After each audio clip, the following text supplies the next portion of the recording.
Good morning all. In last lecture, we was learned what is marketing mix and element of marketing mix. So now this lecture, we will learn our next question. What are the important of marketing mix? Last lecture ला यामधले काही points आपण learn केलेले आहेत. Just मी थोडे repeat करते short मध्ये. First point, increasing profit. Appropriate combination of marketing mix help to the maximum profit. On the other hand, inappropriate marketing mix adversely affect the profit of the organization. म्हणजे आपण काय बघितलं होतं, when we prefer appropriate combination of marketing mix, म्हणजे जे 4 P's आहेत, product, price, place, promotion, हे ज्यावेळी आपण appropriately mix करून यूज करतो, it leads to or it result to the increasing profit. Second point, consumer satisfaction. An appropriate marketing mix involves offering the product according to the consumer requirement, which would inevitable leads to the consumer satisfaction. A satisfaction customer is the best brand of the organization. So appropriate marketing mix चे intention काय आहे किंवा हे ज्यावेळी आपण use करतो, so here organization or manufacturer prefer customer satisfaction and it concentrate on or find out customer requirement, customer expectation and satisfying them. आणि त्या सॅटिस्फाय करण्यासाठी आपण इथे काय करतो, तर हे appropriate combination यूज करतो. Then third point, ensure survival. Survival कधी होणार आहे, ज्यावेळी तुम्ही तुमचे कंझ्युमरच्या सॅटिस्फॅक्शन कंप्लीट कराल. आणि यासाठी कोण हेल्प करणार आहे, तर तुम्हाला मार्केटिंग एलिमेंट्स हे हेल्प करतील. So a right product at the right time at the right place promoted through the right medium ensure both success and survive, which is the ultimate objective of any business organization. म्हणजे प्रत्येक business ऑर्गनायझेशनचं M काय असतं, तर maximum profit असणार आहे और survive organisation असेल. So appropriate element of marketing mix help to survive the organization. Next point, optimum utilization of resources. An appropriate marketing mix help in achieving maximum return with limited resources. Okay, आपल्याकडे जे resources आहेत, मग ते man असेल, machine असेल किंवा finance असेल, what ever. Okay, जे रिसोर्सेस आहेत हे ऑप्टिमम युटिलाइज करण्यासाठी इथे काय केलं जाणार आहे, तर एलिमेंट ऑफ मार्केटिंग मिक्स तुम्हाला हेल्प करेल. Is it clear? ओके, हे ऑलरेडी आपण पॉइंट काय केलेले आहेत, तर लर्न केलेले आहेत. दॅट्स वाय मी फक्त शॉर्ट मध्ये रिपीट करते. पॉइंट नंबर 5 होता, improve corporate image. Every organization strive to build a good image in the mind of the customer. Okay, और एक कॉर्पोरेट इमेज कशी क्रिएट करता येईल, हे काय असणार आहे, प्रत्येक ऑर्गनायझेशनचा एम आहे. सो ह्यासाठी एलिमेंट ऑफ मार्केटिंग मिक्स काय करतात, तर हेल्प करते. Every organization strive to build a good image which depends on the policy and practice followed by the organization. आणि गुड कॉर्पोरेट इमेज ही कशावरती डिपेंड असणार आहे, तर पॉलिसी आणि प्रॅक्टिस वरती डिपेंड असू शकेल. Then as well as here provide quoting fair price, selling quality goods, providing after sale service facility, etc. This is also impact on a good corporate image of the organization. आणि ह्या सगळ्यासाठी एक तुमचे जे marketing mix आहेत, 4 P's आहेत, हे तुम्हाला हेल्प करते. Okay, then next point, maximize share holders wealth. म्हणजे मार्केटिंग मिक्सचं कॉन्सन्ट्रेशन फक्त कस्टमर वरती आहे का, तर डेफिनेटली नाहीये. तर जे तुमचे शेअर होल्डर्स वेल्थ आहेत, हे सुद्धा मॅक्सिमम करण्यासाठी मार्केटिंग मिक्स एलिमेंट हेल्प करते. Okay, so on the objective of any organization is to maximize the wealth of the shareholders. आणि शेअरहोल्डरचा वेल्थ सुद्धा कसा इन्क्रीज करायचा, हे यांचं काय असणार आहे, तर कॉन्सन्ट्रेट असेल.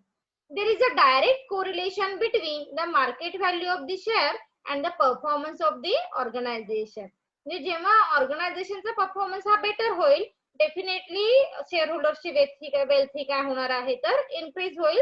त्यांना आपण जो डिव्हिडंड देणार आहोत, इंटरेस्ट देणार आहोत, हा जास्त असेल, which depends upon the marketing mix. आणि हे सगळं कशावरती डिपेंड्स असणार आहे तर मार्केटिंग मिक्स वरती डिपेंड्स असेल. Okay. And last point, fulfill social obligation. A business organization has to fulfill certain social obligation like giving donation to charitable institutions, sponsoring cultural event, etc. म्हणजे प्रत्येक ऑर्गनायझेशन फक्त profit मिळवणे आणि customer satisfaction ह्या वरती concentrate न करता काय करतायत, also prefer the social obligation. This is the possible only if the earn profit constantly. आणि आपण सोशल ऑब्लिगेशन कधी कंप्लीट करतो, ज्यावेळी आपल्याकडे मॅक्झिमम प्रॉफिट आहे, आपल्या सगळ्या ऍक्टिव्हिटी काय होत आहेत, फुलफिल होत आहेत, that time we prefer also social obligation. And this is possible only appropriate combination of marketing mix like product, price, place and promotion.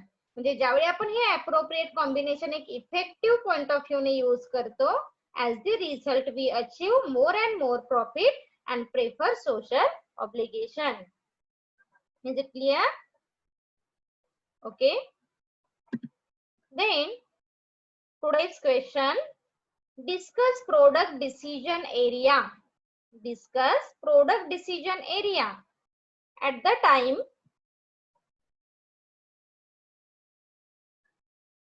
time of introducing a new product, decision has to be taken in the following area.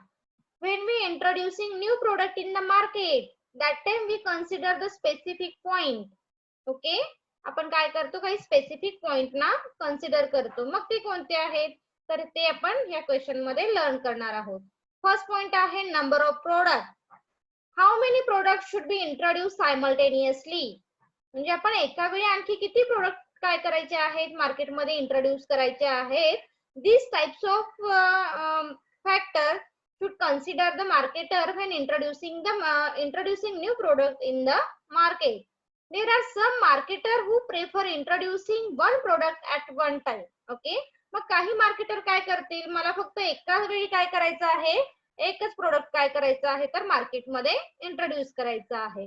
Specially if the marketer has a limited budget and is operating in a niche market. niche म्हणजे जे आपण market segmentation बघितलेलं आहे त्याच्यामधला एक part काय असणार आहे तर निच मार्केटचा असेल. It's very smaller part, this is called the निच मार्केट. ओके. सेकंड पॉइंट आहे प्रोडक्ट नेम और brand. The second product related decision involve the name of simple. Okay, name of the product और नेम इज द सिंपल. म्हणजे ज्यावेळी आपल्याला एखादा product introduce करायचा आहे त्यावेळी त्या प्रोडक्टचं नाव काय असलं पाहिजे, त्याचं नेम हे कसं असलं पाहिजे, इझी टू प्रोनाऊन्स असलं पाहिजे, ते कसं असलं पाहिजे, कॅची असलं पाहिजे, हे सिंपल असलं पाहिजे. ओके, सो ह्या गोष्टी आपण काय करतो when we introducing new product in the market, that time marketer should consider such a types of factor. Okay, or such a types of point. अशा टाइपचे पॉइंट जे काही आहे ते कन्सिडर करून तुम्हाला प्रोडक्ट हे इंट्रोड्यूस करावे लागतात. So product name is a simple, easy to pronounce and recollect. म्हणजे आपल्याला रिकॉल पण झाला पाहिजे, अरे ह्या टाइपचं आपण प्रोडक्ट परचेस केलं होतं. प्रोनाउन्सिएशनला पण ते इझी असलं पाहिजे आणि सिंपल असलं पाहिजे. Different and should convey the product category effectively. आणि जे तुमचं प्रोडक्ट आहे तो प्रोडक्ट तुमच्या सिंपल नेम मधून कन्वे झाला पाहिजे. लक्षात येतंय? म्हणजेच ते इझी टू प्रोनाउन्स असलं पाहिजे, तो रिकॉल करता आला पाहिजे, डिफरंट सुद्धा असला पाहिजे as compare to other competitor. म्हणजे काय, फॉर एक्झाम्पल आता सोप आहे, सोप मध्ये किती नेम आहेत, लक्स असेल, हमाम असेल, लाईफबॉय असेल, डव असेल, बरेच आहेत. पण ते त्या प्रोडक्टला सुटेबल आहे का हे आपण पहिल्यांदा काय करणार आहोत तर कन्सिडर करणार आहोत. मग ते सिंपल आहे का, आपल्या प्रोडक्टला सुटेबल आहे का, हे सगळे फॅक्टर आपण काय करतो कन्सिडर करून here manufacturer or organization decide the product name. Is it clear? Okay. Then our third point, product size. The marketer has to also consider the size of the product. Okay, आपल्या प्रोडक्टची size ही depends on product कोणता आहे त्याच्यावरती depends असेल. Big size may look attractive but it may not fit in to the requirement of the customer. Okay, मोठी size ही नेहमी अट्रॅक्टिव्ह असते असं म्हटलं जातं, पण ती त्या प्रोडक्टला सुटेबल आहे का किंवा कस्टमरची रिक्वायरमेंट ही आहे का, ह्या गोष्टी सुद्धा लक्षात घ्याव्या लागतात. फॉर एक्झाम्पल सोपची साईज आपण खूप मोठी करून चालणार आहे का हो? डेफिनेटली नाहीये. तर कस्टमरची रिक्वायरमेंट काय आहे ह्या गोष्टी तुम्हाला काय कराव्या लागतील तर लक्षात घ्याव्या लागतील. And then here we decide the product size as per the customer requirement, as per the customer demand and as per the market demand. Okay, market demand, customer demand काय आहे ह्या गोष्टी इथे तुम्हाला आधी कन्सिडर कराव्या लागतील. Is it clear? Okay. Then next point, product color. What should be the color that will attract the customer, like t-shirt, trouser, sarees, etc. depends on product. Okay, product वरती डिपेंड्स असेल की आपण त्या प्रोडक्टला कोणता colour काय करणार आहोत, prefer करणार आहोत. पण तो कलर कसा असला पाहिजे तर अट्रॅक्टिव्ह असला पाहिजे. ओके, त्याच्या आधी आपण क्लास ऑफ कस्टमर काय करणार आहोत, कन्सिडर करणार आहोत, त्यांच्या रिक्वायरमेंट काय आहे, डिमांड काय आहे, हे सगळे फॅक्टर सुद्धा कन्सिडर करून here we decide the colour of the product. Then next point is the brand element. Other product related decision would includes the brand name like logo, symbol, etc. आणि ज्यावेळी आपल्या प्रोडक्टचं name decide झालेला आहे, त्याचा colour, size decide झालेली आहे, that time here we also concentrate on product element like product logo, product symbol, product brand. मग आपल्या प्रोडक्टचा लोगो हा कोणता असला पाहिजे, सिम्बॉल कोणता असला पाहिजे जो रिपीट झालेला नाहीये, म्हणजे आपण सेम तरी सिम्बॉल कॉपी नाही करू शकत इथे. तर ह्या सगळ्या गोष्टीचा स्टडी तुम्हाला आधी प्रोडक्ट एलिमेंट मध्ये करावा लागेल. Which can be use across the range of the product. आणि across the range of the product म्हणजे लाईन ऑफ दी प्रोडक्ट तुम्हाला इथे कन्सिडर करणं गरजेचं आहे. Then next point, product quality. Another important product related decision which the marketer has to make, it's about the product quality. Quality is very important factor for effect on the organization or profit. That's why here manufacturer or organization concentrate on the quality of the product. Product quality of the organization or poor quality of the product can have negative impact of the image and future sales of the product. म्हणजे जर तुमच्या प्रोडक्टची quality ही कशी असेल, lower असेल, त्याचा impact कुठे होणार आहे तर ते एक निगेटिव्ह इमेज काय करू शकते, तुमच्या प्रोडक्टची क्रिएट करू शकते in the mind of customer. आणि याचाच रिझल्ट काय होणार आहे, डेफिनेटली फ्युचर मध्ये मात्र तुमचा जो काही प्रोडक्ट आहे हा कमी सेल होऊ शकेल. फर्स्ट टाइम आपण एखादी वस्तू परचेस केल्यानंतर आपण काय करतो, आपल्याला लक्षात येतं की ओके दिस इज गुड और दिस इज बॅड. ओके, याची क्वालिटी कशी आहे, छान आहे, निगेटिव्ह आहे. आणि याचाच इम्पॅक्ट जर बेस्ट क्वालिटी असेल, फ्युचर सेल्स इन्क्रीज होऊ शकतो. जर क्वालिटी पुअर असेल, फ्युचर सेल्स हा डिक्रीज होऊ शकतो. And last point, product warranty. Warranty is an important ingredient in the product mix. Warranty खूप महत्वाची आहे. वॉरंटी आणि गॅरंटी तुम्ही बऱ्याच वेळी वर्ड्स ऐकले असतील. Okay, guarantee it's different concept, warranty is also different concept. Warranty आपण काय करतो, ठराविक पिरियड साठी दिली जाते, आणि गॅरंटी म्हणजे आपण काय म्हणतो हे खराब होणारच नाही, this is called the guarantee. Warranty ही ऍश्युरिटी नाही देत आपण, इथे फक्त काय ओके ह्या पिरियड पर्यंत जर खराब झाली तर आम्ही वस्तू ती चेंज करून देईल. Warranty can become a differentiating factor, especially in case of the consumer durable, like mobile phone, where the product life is for the same year. Warranty ही काय तर ड्युरेबल प्रोडक्ट साठी असते. सिंपल थिंक लक्षात ठेवा. आणि म्हणजे फॉर एक्झाम्पल मोबाईलचं दिलेलं आहे, तर मोबाईल हा एका वर्षात जर काही खराब झाला तर आम्ही काय करू, त्याचे जे काही एक्सपेन्सेस आहेत ते पे करू किंवा तो रिपेअर करून देऊ फ्री ऑफ कॉस्ट मध्ये. This is called the product warranty. आणि हे ह्या प्रोडक्ट डिसिजन एरियासाठी खूप इम्पॉर्टंट फॅक्टर्स असते. Is it clear question?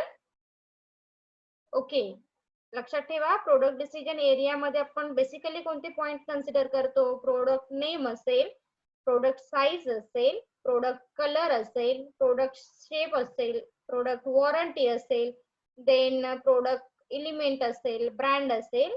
This is very important factor here we should consider when we product introducing in the market. Our next question is, what is product line and explain benefits of product line.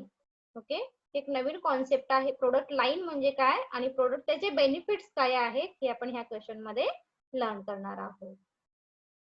Introduction. Product line means a group of related product manufactured by a single company.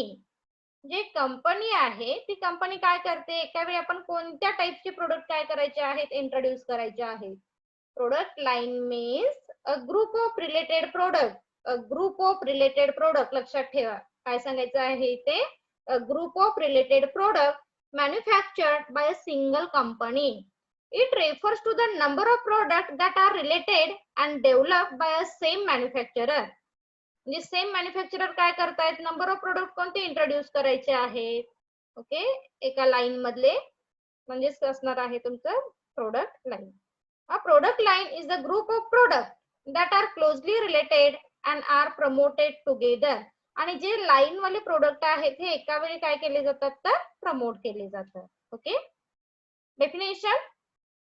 Product line can be defined as a set of related products sold by a single company. आणि single company काय करते, एकाच वेळी जे line वाले product आहेत ते sell करते. This is called the group of product. Benefits काय आहेत बघा त्याचे. फर्स्ट आहेत advertising economy. Product line provide economy of scale in advertising. म्हणजे ह्यासाठी तुम्हाला प्रत्येक प्रोडक्ट साठी वेगवेगळे ऍड करायची गरज नाहीये. एका लाईन वाले प्रोडक्ट आहे, सो ऍडव्हर्टायझिंग कशी असणार आहे त्याची, इकॉनॉमिकली असेल. Several product can be advertise under the umbrella of the product और umbrella of the line. Umbrella म्हणजे काय म्हणतो आपण, एका लाईन वरून आपण काय करू शकतो, त्या प्रोडक्टचं ऍडव्हर्टायझिंग ही करू शकतो. सेकंड पॉइंट आहे packaging uniformity. All packages in the line may have a common look and the same time keep the individual identities. म्हणजे पॅकेजिंग युनिफॉर्मिटी, तुमची लाईन वाली जी प्रोडक्ट आहे त्या सगळ्या लाईन प्रोडक्टना तुम्ही काय करताय, सेम पॅकेजिंग हे प्रेफर करताय. ओके, म्हणजे ते इझिली कॅच होऊ शकतात किंवा इझिली तुम्ही ते आयडेंटिफाय करू शकताय मार्केटमध्ये. That's why here manufacturer prefer same packaging of the line product. Third आहे standardize components. Product line allow firm to standardize component, thus reducing manufacturing and inventory cost. म्हणजे जे लाईन प्रोडक्ट तुम्ही introduce करताय ना त्यावेळी तुम्ही काय करा, स्टँडर्डाइज कंपोनंट्स यूज करा, कारण त्याचा रिझल्ट कुठे मिळणार आहे तुम्हाला, reducing manufacturing and inventory cost. Point number 4, similarity in quality. The buyer usually expect and believe that all the product in a line are about equal in quality. Okay, आणि ज्यावेळी तुम्ही लाईन प्रोडक्ट इंट्रोड्यूस करताय such a types of product साठी मात्र तुम्ही काय करा, here we prefer a quality product. Okay, quality मात्र ह्या सगळ्या लाईन साठी तुम्ही एकच यूज करा. Point number 5, efficient sale and distribution. Distribution and retailer are often more inclined to stock the company's product if the offer in full line. म्हणजे एका वेळी तुम्ही काय करताय तर ह्या प्रोडक्ट साठी डिस्ट्रीब्युशन चेन ही यूज करताय. Like transportation and warehousing cost are likely to be lower for the product line that for a collection of individual item. म्हणजे आता एक प्रोडक्ट तुम्ही काय केलं, इंट्रोड्यूस केले, ते मार्केटपर्यंत नेण्यासाठी वेगळा एक्सपेन्सेस येईल, दुसऱ्यासाठी वेगळा एक्सपेन्सेस येईल. तर असं न करता तुम्ही काय करा, ह्या लाईन प्रोडक्ट साठी चेन ऑफ डिस्ट्रीब्युशन ही एकच यूज करा, because reduce the transportation cost. Is it clear? काय लर्न केलं आपण, what is product line and explain it's benefit. Our next question, what is the product life cycle? We was already learned in advertising subject. Okay, product life cycle म्हणजे काय आहे, त्याच्या ज्या काही 4 stages आहेत ऑलरेडी आपण काय केलेले आहेत तर लर्न केलेल्या आहेत त्याच आपण आता इथे कंटिन्यू करणार आहोत. What is product life cycle? Introduction. The term product life cycle refers to the length of time product is introduced to consumer in the market until it is removed from the shelf. म्हणजे ज्यावेळी आपण product काय केलेला आहे मार्केटमध्ये introduce केलेला आहे मग त्याची इंट्रोडक्शन स्टेज, त्याची ग्रोथ स्टेज असेल, त्याची मॅच्युरिटी स्टेज असेल आणि डिक्लाइन स्टेज असेल.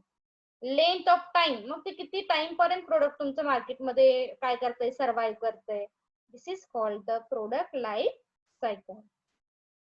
The life cycle of the product is the broken into 4 stages. आणि हे लाईफ सायकल काय होतंय तर 4 स्टेजेस मधून काय होतंय ब्रोकन होतं म्हणजे फेज होतं.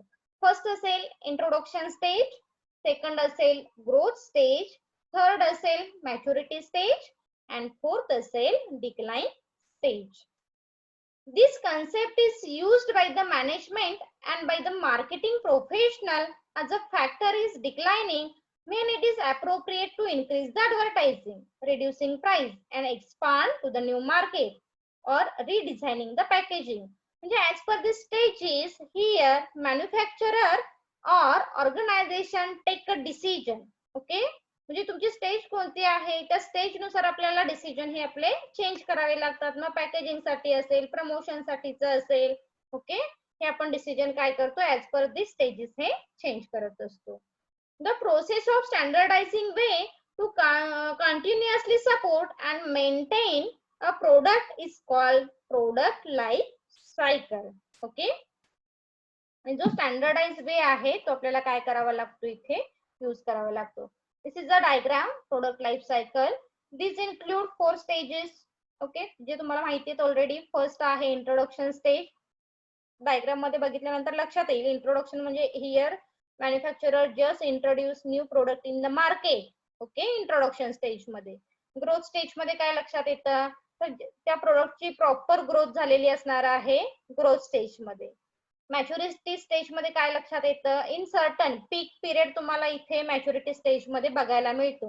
तिथे हाय ग्रोथ होते आणि त्याच्यानंतर मात्र कुठे जाणार आहे तुमचं प्रोडक्ट हे डिक्लाइन स्टेज मध्ये जाणार आहे आणि परत ही सायकल जी आहे प्रोडक्टची ही काय होणार आहे तर चालू राहील. ओके, सो आपण वन बाय वन काय करणार आहोत लर्न करणार आहोत.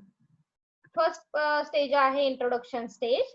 In this stage the product is being related or introduced newly or new release. Okay, म्हणजे जे तुमचं प्रोडक्ट आहे काय होणार आहे तर न्यूली रिलीज होणार आहे in the market. It is obtain a high stake time in the product life cycle. म्हणजे काय म्हणतोय पहिली स्टेज आहे ही. इंट्रोडक्शन म्हणजे काय म्हणतो आपण this is the first stage of the product life cycle. although it does not necessarily make or break the product eventual success. म्हणजे ह्या पहिल्या स्टेज मध्ये कधी प्रोडक्ट सक्सेस होतं का नाही. तर आपण इथे काय तर प्रोडक्टची डिमांड काय आहे प्रोडक्टची रिक्वायरमेंट कशी होऊ शकते किंवा कंझ्युमर ते एक्सेप्ट कितपत करू शकतात ह्या सगळ्या गोष्टीचा स्टडी आपण ह्या पहिल्या स्टेज मध्ये करून घेतो.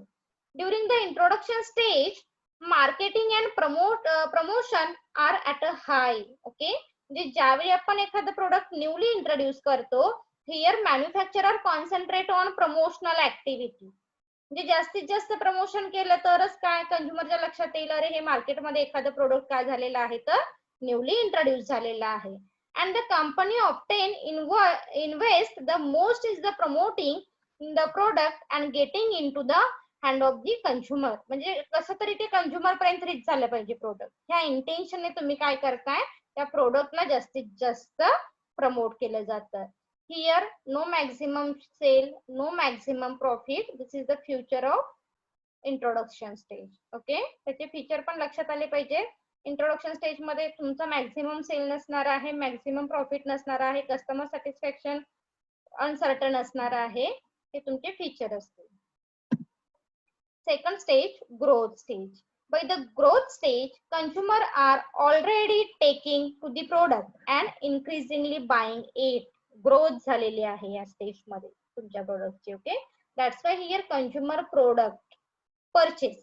या स्टेज मध्ये कंझ्युमरने ऑलरेडी परचेस काय केलेलं आहे तुमचं प्रोडक्ट हे केलेलं आहे. The product concept is the proven and it becoming more popular and sale are increase.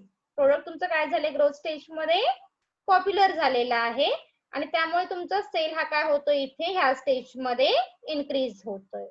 Other company became aware of the product and it's space in the market. Okay, आणि तुमची introduction stage मध्ये तुम्ही मार्केटमध्ये काय आणलेत हे बाकीच्या कॉम्पिटिटरना माहित नसतं, पण ग्रोथ स्टेज मध्ये ऑलरेडी तुमच्या प्रोडक्टनं सर्व्हाइव्ह केलेला आहे, त्याची ग्रोथ झालेली आहे. ओके, जास्तीत जास्त सेल झालेला आहे आणि ह्यासाठी अदर कंपनीज अदर कॉम्पिटिटर सुद्धा काय होत आहेत तर अवेअर होत आहेत about your product, which is becoming a draw attention and increasing the pull in revenue.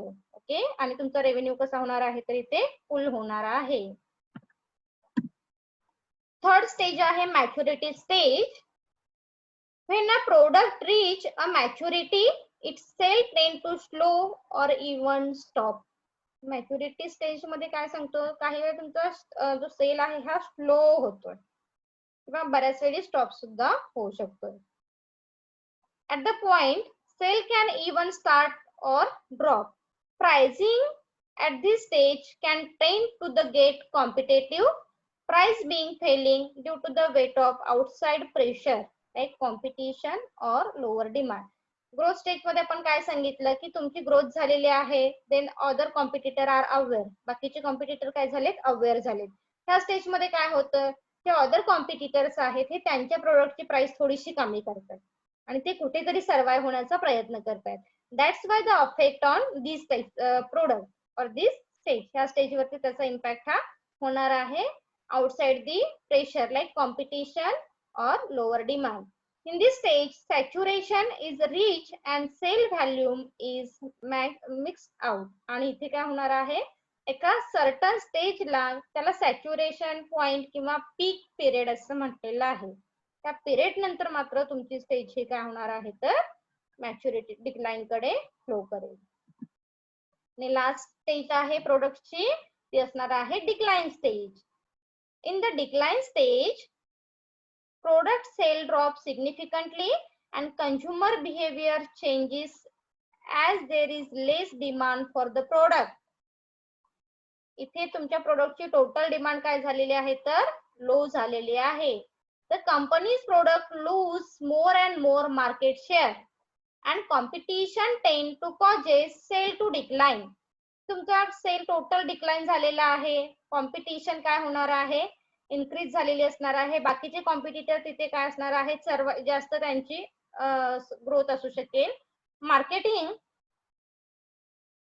Marketing in the decline stage is obtained minimal or targeted at the already loyal customer and price are reduced.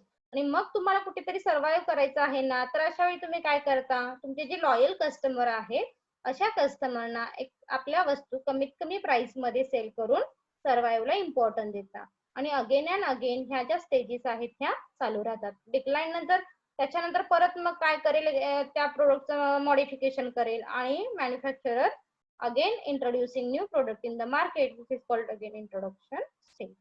Is it clear? Okay, thank you.